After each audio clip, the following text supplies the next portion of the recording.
Greetings, everyone. I'm excited to welcome Mohammad AlRazaz, co-founder and CEO at Odo. Welcome to the show, Mohammed. Thank you, Ben, for hosting. Hey, Hi, great Ben. to great to have you here. Before we dive in, just a little for the folks not watching the video, you're at a huge conference right now of entrepreneurs in tech, it sounds like, and maybe other things. So thanks for joining today. And let's start off. Tell us a little bit about your background. Of course. I come from an engineering background, by the way. So I studied electrical engineering, but I have no clue what electrical engineers do in their life. I actually started my whole career building startups. So an interesting story when I was a student at Al University, which is one of the Saudi leading universities here. So I was studying engineering and I had the chance to actually invest some time studying business courses. And as an electrical engineering student, I used to take like business courses as electrical courses. And I used to score pretty high in these cases. I was actually doing better than the business students and like scores.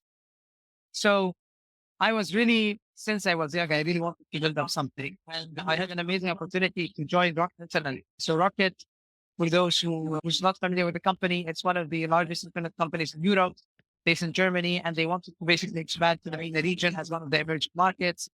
And they wanted to build new ventures there. And one of the ventures was actually a company called Easy Taxi. Easy Taxi was a ride-hailing app. Uh, Today it's called Genie, and it's actually the number two in the Saudi market and the number one in the Jordanian market. And they wanted to hire someone to build a venture with. And an interesting fact, Rocket Internet, they believe in hiring smart people or problem solvers than actually experienced people. So we talked, they wanted to get me in, and I was a fresh grad, actually no experience in building anything. But one of the guys who really hustled to make things happen. So I started my career and my journey with Rocket Internet building Easy Taxi. I scaled the team to 35 people. And after 2 amazing years of being the country manager of Easy Taxi, I moved to work in corporate life and to try it out basically. And I joined a consulting company in Saudi to build the government-based products with a high impact. Also worked there for around 3 years and then decided to go back to startup life. And then I built two other ventures in logistics and the supply chain before I actually built Auto, which is the shipping gateway. Happy to tell you more about. Yeah, well, we'll dive in. So appreciate that background. So started as an electrical engineer, but then got into business and loved that in the startup life. So love that. So yeah, let's talk about Odo. Tell us what products and or services that Odo offers. Yeah. So basically at Auto, we are building what we like to call a shipping gateway. So basically we are building an all-in-one shipping management software to help online businesses and omnichannel brands to ship, manage, track, and return all of their online orders with over 300 shipping couriers from one consolidated dashboard. So what we basically do is that we enable the businesses to onboard their own shipping contracts, and they can basically automate all of their shipping operations, track the SNAs, and have a better control over what's happening with these shipping companies when it comes into their last mile deliveries. And if they don't have contracts because maybe they are small or just getting started, they can actually buy shipping labels directly from Auto with heavily discounted rates, or they can onboard their own drivers. So instead of just sending them messages or emails or WhatsApp messages and like handle the deliveries, they can actually use our driver app to automate all of their last mile delivery. So, but basically, the whole idea of Auto was formed around how can we enable the small and medium businesses to compete with the big boys like Amazon or, for example, our region, right? These big marketplaces, one, they have the technology to streamline their shipping operations, so they can process the orders fast, and they have the volumes to get very good rates from the shipping companies, where they can basically offer free shipping. And so Amazon Prime is kind of like get it tomorrow for free when you subscribe, and I knew they have a new express or something. So how would a small and medium business compete with that? Right? So if they're selling the same product that's being sold on Amazon, it's going to be extremely difficult for them to compete, right? They don't have the tech and they don't have the volumes. And that's what we want to facilitate to the small and medium businesses here in South and the region. And that's how we do it. So basically, We give them access to exceptional rates on the shipping companies, and we provide them the full shipping management software for a fraction of the cost in a form of a subscription. Yeah, so it sounds like you're bringing kind of that big Amazon technology down to SMB so they can compete. Now, so what's your ideal customer? Are you going after e-commerce, brick and mortar companies? Yeah. So actually, in the beginning, when we started with the mission of how can we enable the online sellers to the ones who are selling online and offline to bridge that gap and to help like create that omni-channel experience where you can actually ship your orders directly from the store as fast as possible to any clients, right? So omni-channel clients, they were our perfect users. But when we dig deep into the problem, we noticed that the problem is not into how you can manage your inventory and how can you ship for sure. Actually, the problem is bigger than that. It's all around shipping. Right?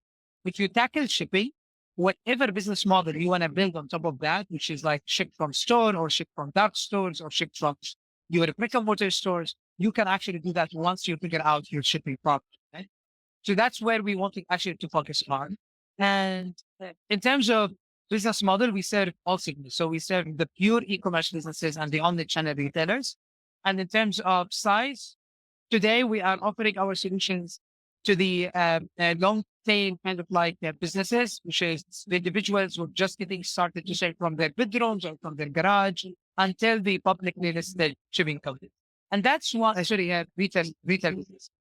And this is why you see in our model, when I mentioned in the beginning, that we actually enable businesses to ship in the three different ways. Just think about it. If you're just getting started into selling online, most likely you're going to be doing the deliveries yourself, or you're going to be asking someone to help with the delivery. So you might need that kind of like simple driving app to start with. And then you need to kind of like now start taking the business serious. So you really started to have some traction in terms of shipping, but that traction is not good enough to get very good rates from the shipping companies. So here Auto can basically help you through our marketplace, access to shipping companies to have exclusive prices, from shipping couriers. So you can buy shipping labels directly from Auto. Then the businesses will grow, right? And then they will have a warehouse and they will start having transactions. And there will be a time and where the businesses will have enough volume to have better rates from the shipping companies, right?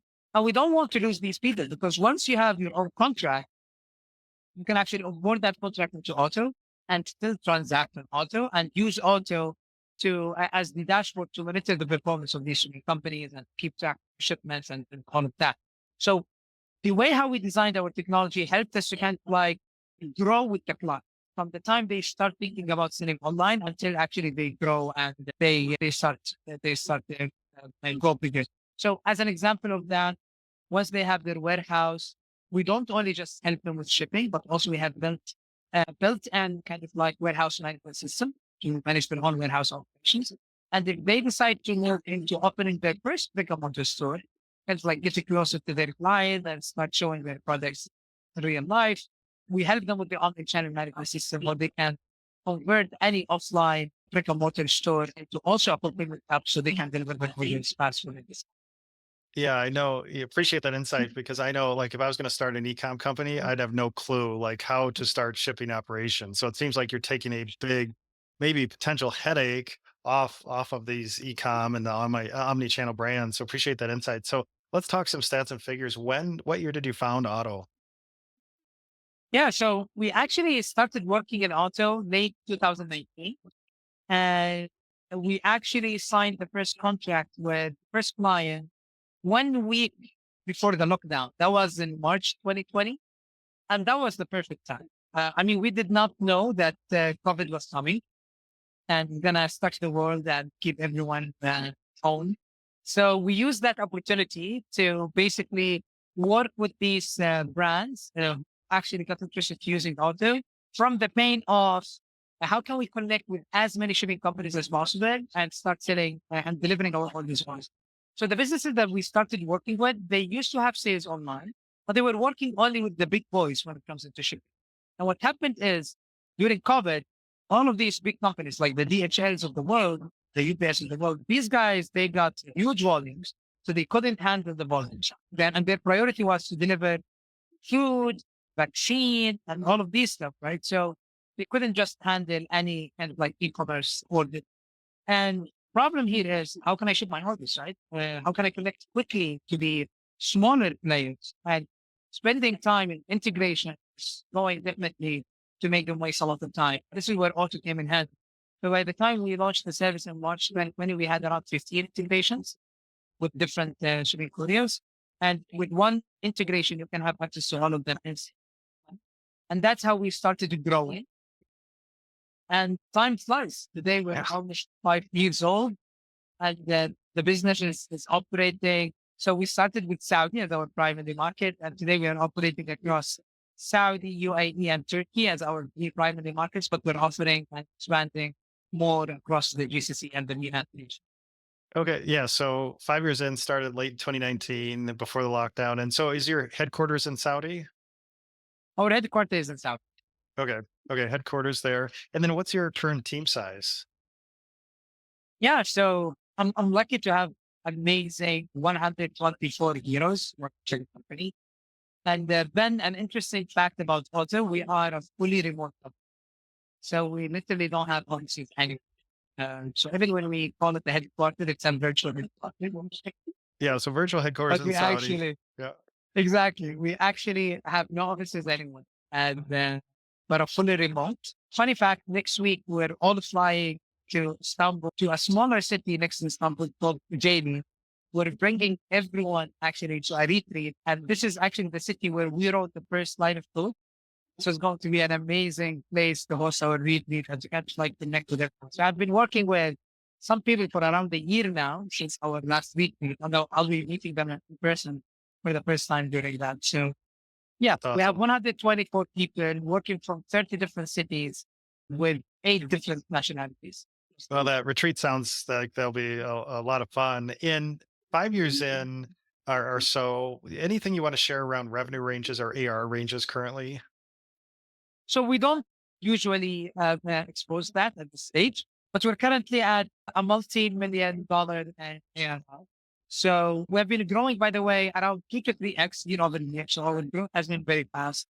And we're a company that did not kind of like require a lot of fundraising and or fuel to basically make that. In 2020 event alone, just in these 9 months of operation, we actually became a profitable business. But during that time, we kind of like tried to figure out what is our product market fit and what kind of segments. Because when we started as a pure enterprise tailored solution.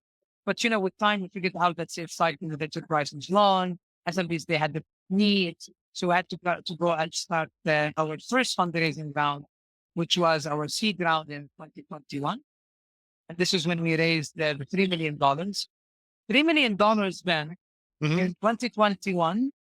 Today, it sounds like a small number, but surprisingly, that $3 million was the largest seed round ever raised for a SaaS company in the new age. So Yeah. we're literally in a region where everything sounds new and it has the potential.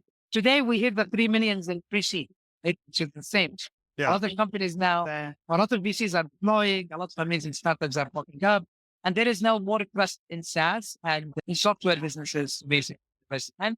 And luckily, our last round was Series A that we closed 3 months ago, where we raised $8 million from led by Snabel Investment, which is one of the wholly owned public investment fund PIF, the Saudi PIF.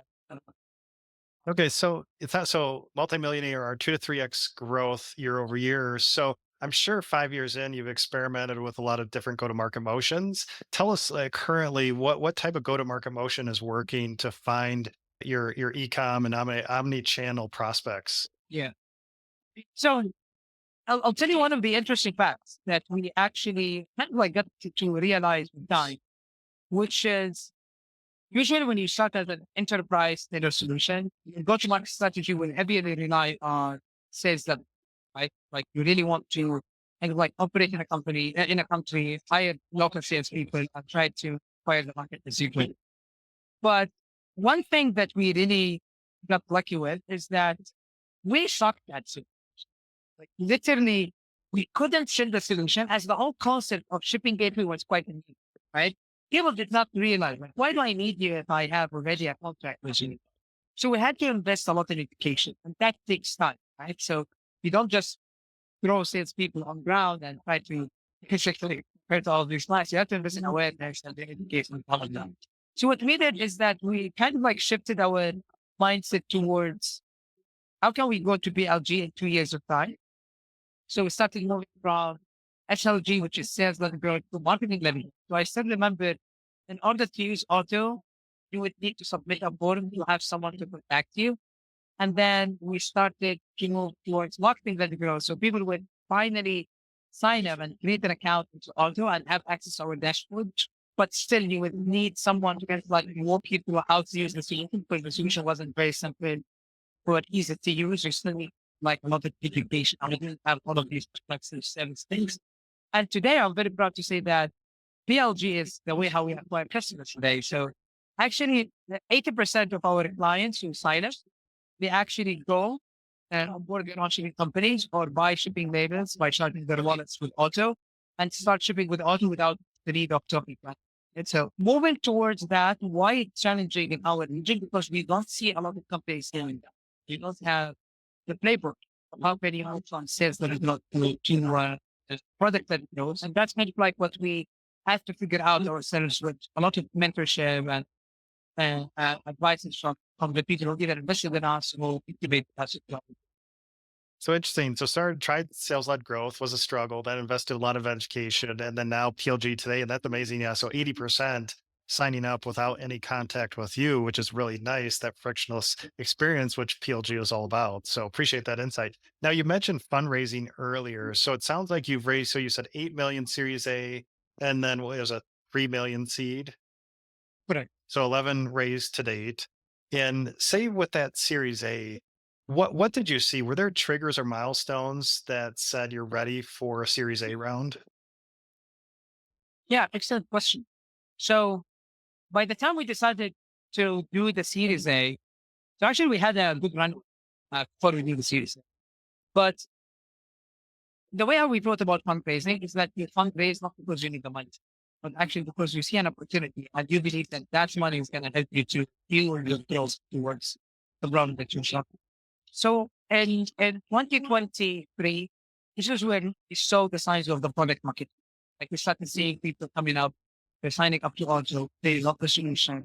Our NPS score was above 70. Our main growth engine was word of mouth. Like we did not go and invest a lot of expense like marketing or advertisement, all of that. So that's great. But we start to see all of these things. And people, they prefer to use us despite the fact that some of these integrations with the shipping companies are already available on the market, like the Shopify, the locally we have like so much. So all of these signs showed that like there's an amazing opportunity for growth. But at the same time, we really wanted to, because we were the first mover in the region, and Saudi is a sizable market, but still there is an opportunity in UAE and Turkey. And these three markets, they actually contribute to 90% of the whole MENA region, so the e-commerce market. So we wanted to be first there as well. So we wanted to take that amazing product into new geographies. So UAE is nearby. So we wanted to go there. It's very similar ecosystem, like the same kind of commerce platforms that they use. Shopify, Gentoo, WooCommerce, all of these guys.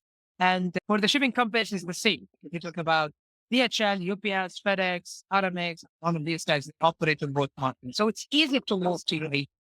For Turkey to do that, it's a completely new market. It's a completely new language. Right? They speak Turkish and they don't have the same ecosystem. So they have their own local e-commerce platforms and their own local shipping companies. So for us, stepping into Turkey was strategic because we wanted to build the playbook to go globally.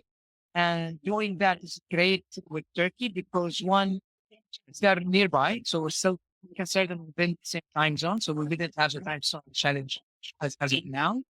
Plus that 40% of our team are based in Turkey. So we managed to localize the project quite fast without any heavy investment.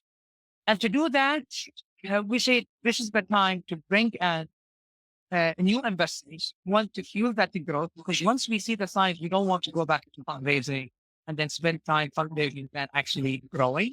So we started the fundraising and the whole thesis, which is, by the way, we publicly published our investment memo to everyone on the internet. So if anyone who's interested to read it, you will find it on tryauto.com. A, you can actually read more about investment in one, why the investors they invested with us. So the thesis was we want to go and have a deeper foot in these three markets, Saudi, UAE, Turkey, and to have the biggest market share in these privately three markets. And that's the whole thesis around Series A. Series B potentially is how can we take this beyond the region? This is where we're looking at. Well, yeah, appreciate that insight and those signals, great NPS score, word of mouth growth, that then leads towards, hey, we might have product market fit here. So there are a lot of SaaS companies out there 5 years in, maybe a couple million in ARR, and maybe they have a little seed money or bootstrap thinking about a series A. Any lessons learned in your process raising that series A that you'd like to pass on to other founders? Oh, definitely. So the first advice is doing a Series A doesn't mean that you're successful yet. Just the fundraising, right? I see a lot of entrepreneurs, including myself. I used to feel bad when I see people doing Series A and Series B. And I'm like, are we good enough? Maybe we're just not raising enough. Maybe we're not impressive to the VCs or to the investors, etc. But believe me, that's not the case. Actually, that money means it's more responsibility for you to generate returns on investment for these companies who invested in you and believe in you. It's a great validation that you have the potential of growth, but that should not make you feel bad. So, one, make sure that you define the key milestones for you to start the fundraising. So don't just fundraise because you need the money. Actually, fundraise because you had certain milestones within you will grow and then can actually hit the ground fundraising. Now, when we think about the timeline, so we started fundraising around Q3 2023, but we announced around Q2 2024, early 2023, and started 3 in 2024. So it took us like around 9 months to close the round, and that's an okay time. But believe me, that takes a lot from you as the founder, as CEO. Like I would rather to be like I remember when I was pushing every investor to close the deal, they were telling me, why are you panic? Why do you want to close as fast as possible? Are you running out of money? And I was like, no, I want to be selling to clients than actually selling to investors, right? I want to go back into building the company and scaling it, such because it takes a lot from your time and from energy fundraising. So make sure that when you start fundraising, you manage your expectation around the effort and the time that you will be investing in that process, because the company is gonna miss you. It's like you would be investing more time with investors than actually selling the company or building processes that educate your own employees, etc. And yeah, that was kind of like key lesson. So now, before I think about the Series B, now Series A is tricky. If you make Series A, most likely Series B is much easier. The Series B now is all about growth and numbers, right? It's not about the business model. It's not about the validation of the market. It's more about where are you, how much are you growing, and then if the investors are happy to double down and to invest in that growth. So my advice to the people who are raising Series A, just think twice before considering that. Make sure that you raise based on milestones, not based on the need of needing the money. And yeah, make sure you close that as soon as possible so you can go back to setting your questions. Yeah, I love that, Mohammed. Some great insight there that everyone can take away and implement if they're thinking about their Series A. And then I love that, Series B about going global, growth, numbers, supporting your story. And Mohammed, as we wrap up here, do you have a favorite number or metric that you're focused on to guide the business? Yeah, definitely. So the main number that we look at, which is we consider our North Star metric, is actually the number of shipments that we process on our year, right? Because one, that gives us an indication around how businesses are growing within our platform. So even if we don't grow in the number of users, if the number of shipments are growing, this means that our clients are growing. Right? We are helping them to basically grow by facilitating shipments. Uh, and also, when you dig deep into what's our fulfillment rate, how many machines are being delivered successfully, also you have an idea about how much value we're adding from the technical and operational perspective on the shipping companies. So it's a very important metric for us that we keep tracking day over day, over week, over month, quarter over quarter, etc. Along with other key metrics. MPS is very important to know how much people they love your product and how you kind of like stand to the global benchmark when it comes to that. Because being a startup founder, and especially doing it remotely, actually extremely lonely job. Sometimes we literally, but we don't know how good we are. Like when we come to these events, like the event or any other event, this is where we interact with people and people come to us like, we love your solution. That feature was amazing. And we usually we don't hear that. Because like we're remote, kind of like focusing on getting the work done and facilitating what business units are needing. But yeah, so for us, benchmarking is very important. Gives us that confidence on we are on the right path and just keep it.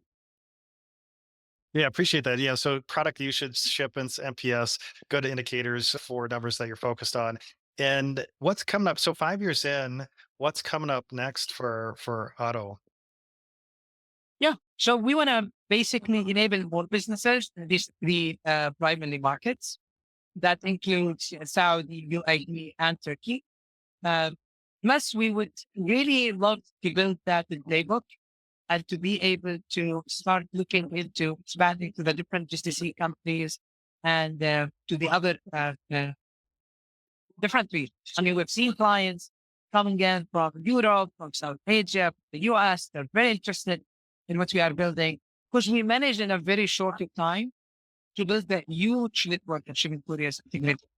Auto is one of the largest shipping integrators and aggregators globally. Yet we are just focusing on the MENA region. So the plan is to try to learn as much as possible and as fast as possible, and to try to basically test that with our clients. And mainly to go back into the original mission of how can we enable these businesses to grow and to be able to compete with the big boys. So we can not just help them to grow, but to help the whole ecosystem and the whole market to grow as well. Right? MENA has an amazing potential. Saudi is leading that change, and we would love to be part of that. Well, yeah, looking forward to your global expansion, Mohammed. And if listeners would like to learn more about auto, where should we send them online? Yeah, they can visit our website, tryauto.com. Perfect. So check out, so it's tryoto.com to learn more. And Mohammed, appreciate your time today, sharing your experience and journey. Thank you so much. Thank you, Ben, for hosting. Appreciate it. Thanks.